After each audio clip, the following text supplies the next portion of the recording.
Senator Paul. Welcome, Mr. Friedman. Congratulations on your nomination. Thank you. I think sometimes there's a presumption that America knows best, is in charge of everything, and that we're going to tell everybody the way things are going to be. And I think it sort of ignores the sovereignty of other nations and the opinions of other nations, frankly, particularly in the peace process, that we've decided what the peace process is since 1947, and it doesn't look like there's peace yet, so maybe there ought to be some other thoughts. I'm not here to say what the best peace process is, but I would say that maybe sometimes we need to take a step back and realize that any kind of peace process is going to have to take agreement from both sides, and that what both sides of the conflict think is probably more important than us. Doesn't mean we shouldn't have any role, but I don't think we should be so presumptuous as that we're going to dictate the role. The same would apply somewhat to settlements. So we can all have our own opinion, and I know you have your opinion on settlements. But it's also not our country, and we don't live there, and it's not saying it's not a problem. I'm just saying that I'm not so sure the United States should dictate this. That being said, I think that we ought to be aware of the ramifications of policy, and we can voice our opinions on these. And I think yours have been very strong that, in favor of settlement.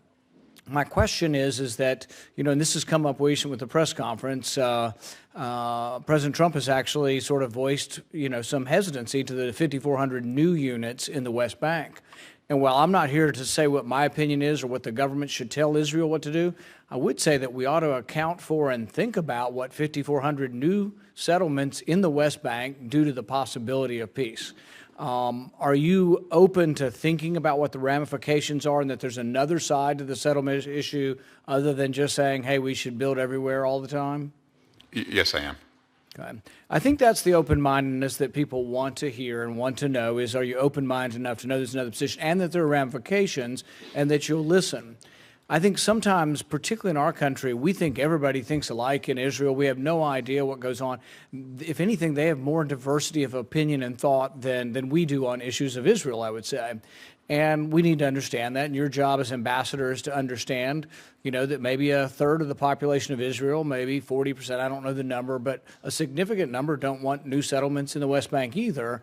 But I think your job will be to report that to the president and to let him know the different viewpoints within Israel. What are the ramifications of new settlement, even if we don't get a say? Now, the capital's a little bit different. Israel gets to decide the capital of their country, but as you and I discussed, I think, we've talked about moving into Jerusalem. No one else has an embassy there, right? Correct. There will be ramifications if we move it. What I want to know is, are you a thoughtful individual? Will you think about the ramifications? Will we think to ourselves long and hard that if we do move our embassy there and 1,000 Israeli soldiers die because of it, or somehow Americans are caught up in it, that will it have been something that was worth our while if we do it for the symbolism of it, if people die because of it? And will you think through the ramifications of that and advise the president that there's more than one side to the issue? Yes, Senator. The decision obviously will be made by the president, and I'm confident he will, and I would support him considering all of the political, security, and other ramifications associated. I don't put myself out as an expert or someone who has an answer to the Middle East piece. I wish I did. But having traveled there once, I have an opinion like everyone else. And my opinion basically is it is elusive, and I think I'm fairly justified in that. But I would say that I came back from Israel thinking that our best hope is incremental change. And I think it's an equation where Israel does hold most of the cards and most of the power. They have an unparalleled military, and I don't think things are going to change militarily.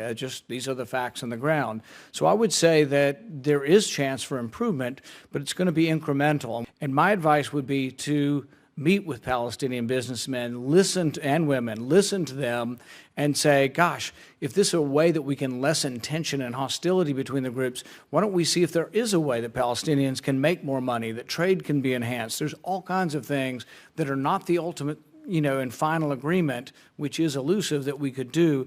And I want to know that you're open-minded to saying, you know what, we're less likely to have war the more we trade, the more we have interaction. Are you open-minded enough to hear the other side from the Palestinians on what we could do to enhance and lessen hostility? Senator, I would be excited to have those discussions. Okay. And I think some of that could be done here. I don't know, there is some of that here. between the different parties. Some of that can be done over there. But I think it's important that you project to them that you are open-minded on these things, because you have had, and I have strong opinions too. So, I mean, the thing is, having strong opinions isn't always a fault. But I would say that you have to show people that you're open-minded enough to be a diplomat, which means hearing from, talking to both parties, and understanding the complexity and the ramifications of every little policy that happens over there. I will, Senator. Thank you. Thank you. Thank you, sir.